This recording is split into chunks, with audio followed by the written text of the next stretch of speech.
I'm going to show you how to prepare for winter solstice by making 3 different types of jar lanterns. The first one I'm going to show you is a dry process. There's no wet glue involved. It's extremely simple. There's a glass jar. I've chosen a fancy piece of paper that is translucent so the light will shine through it. In keeping with our nature theme for winter solstice, I've chosen some bird silhouettes, which I downloaded from the internet. I've cut a few out already. I've used little scissors to cut as closely as I can. So now I'm going to cut the paper, so make sure that it fits around. So I'm going to cut sort of a wavy top to it.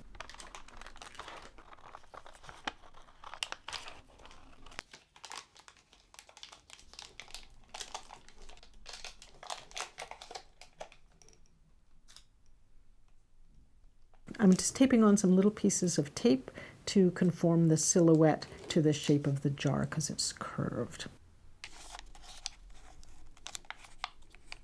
Now I'm going to put the candle in. I'm going to add a little bit of sand to the bottom so that the candle sits more securely in there. And I'm going to get a little beeswax candle and put it in there. That's as simple as you can get. So that was a dry process lantern. We're now going to do a couple of wet process lanterns. So I'm going to need to cover my table with some plastic. I've gone out and collected some nice leaves. And then I have a variety of colored tissue papers that I'm going to glue onto the jar. I like to get organic shapes, so I'm just going to tear it a little bit.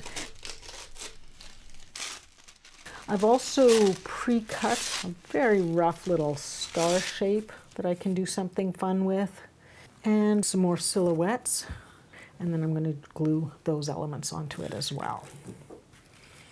So in order to do that, I've got some white glue, ordinary white glue, and I have a small jar with some water in it, and I've got the jar that I'm going to use. I've got my assistant wafer here to make things interesting. I've also got a nice little brush that I bought in Chinatown. I love using this size of a brush because there's not very big bristles on it. So in order to keep it really nicely, if I'm not using it, that's what the jar of water is for. I'll just leave it sitting in there so that the glue doesn't dry on it. I'm ready to start gluing. And as I mentioned, this is the wet process. So you can see it sticking down.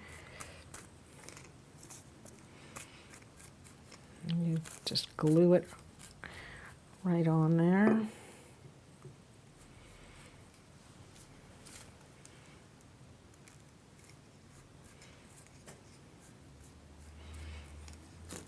And I'm going to add a second one over top of that at a different angle.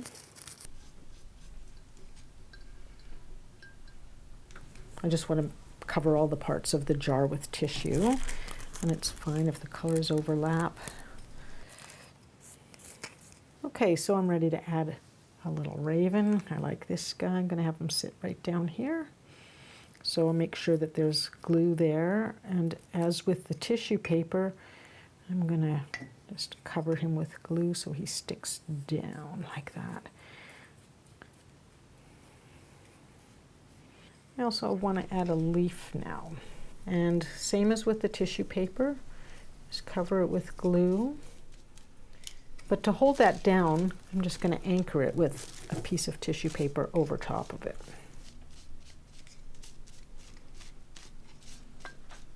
I hope that you're feeling really comfortable with being very loose with this. It's so child-friendly.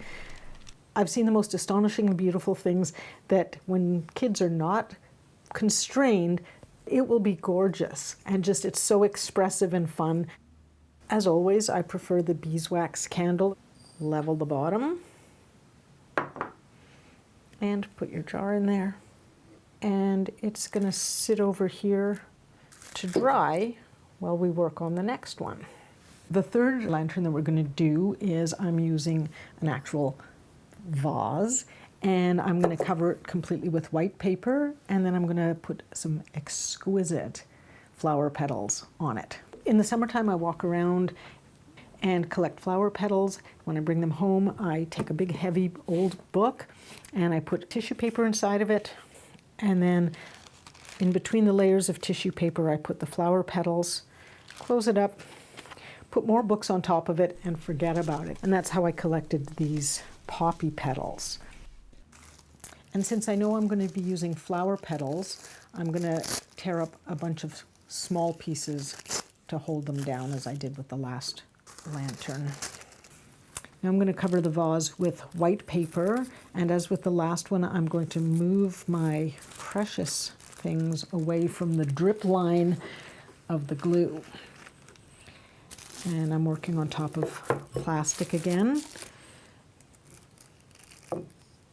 And just go ahead and start painting glue onto the jar.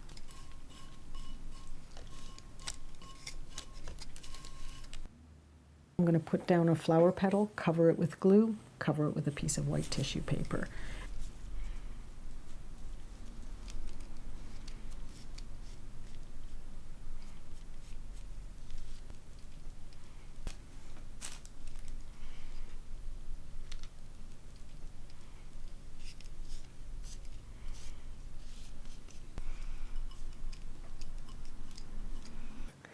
So this one's now done. I'm very happy with it. And I've just put it on top of a saucer because it's still drying. Okay, so we've made 3 really simple jar lanterns. I've had a lot of fun. I hope you will too when you make these. I really want you to show us the lanterns that you've made on winter solstice when we do our live stream. There'll be an opportunity for you to display your lanterns and participate in the lantern dance that's going to happen.